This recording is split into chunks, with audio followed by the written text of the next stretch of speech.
അപ്പം ഞാൻ നിൽക്കുന്നത് കൊല്ലത്ത് നമ്മൾ കൊല്ലത്തുനിന്ന് കടപ്പാക്കടയിലോട്ട് വരുമ്പോൾ ഫൈൻ ആർട്സ് സൊസൈറ്റിയിലാണ് നിൽക്കുന്നത്. ഇവിടെ ഒരു വലിയൊരു ചിത്ര പ്രദർശനം, മ്യൂറൽ പെയിൻറ്റിങ് ഇതാണ്ടല്ലേ, മ്യൂറൽ ഓയിൽ പെയിൻറ്റിങ് എൻ്റെ ഒരു പ്രദർശനം വിൽപ്പനയൊക്കെ നടക്കുന്നുണ്ട്.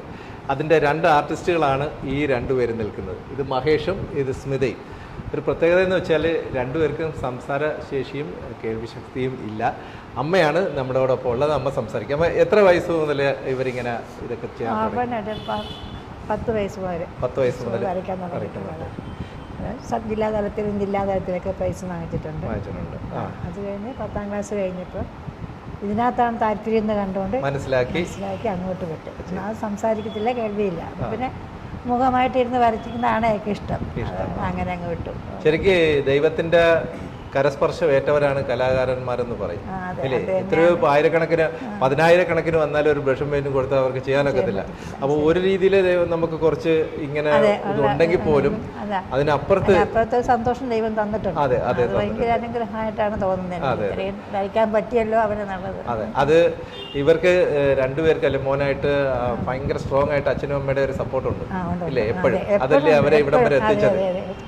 അതും ഒരു ഭാഗ്യമല്ലേ? സപ്പോർട്ട് കൊണ്ടാണ് അതെ, ഇത്രയും നല്ലൊരു കലാകാരനായ മകന്റെ അച്ഛനും അമ്മയും ആവാൻ പറ്റിയ സാധ്യം. മോളുടെ സ്ഥലം എവിടാ? മോളുടെ സ്ഥലം ചേർത്തല.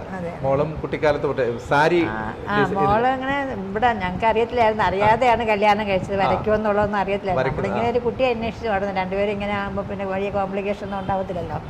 അല്ലെങ്കിൽ പിന്നെ അങ്ങോട്ട് ഈഗോ ഒക്കെ ആയിട്ട് മാറത്തില്ല. അത് അങ്ങനെ അന്വേഷിച്ചവിടുന്ന് കിട്ടി. വീട്ടിൽ വന്നപ്പോൾ അറിയുന്ന അവൾ വരയ്ക്കുന്നു. കുറച്ചൊക്കെ പെൻസിൽ ഡ്രോയിങ്ങും വാട്ടർ കളറും ചെയ്യുമായിരുന്നു. പിന്നെ ബാക്കിയെല്ലാം അവൻ പഠിപ്പിച്ചെടുത്ത. അപ്പൊ അതൊരു വലിയ ഭാഗ്യമല്ലേ അങ്ങനെ ഒത്തുചേരാൻ പറ്റിയെന്ന് പറയുന്നത്. കാരണം സാധാരണ അങ്ങനെയും വരണമെന്നില്ല.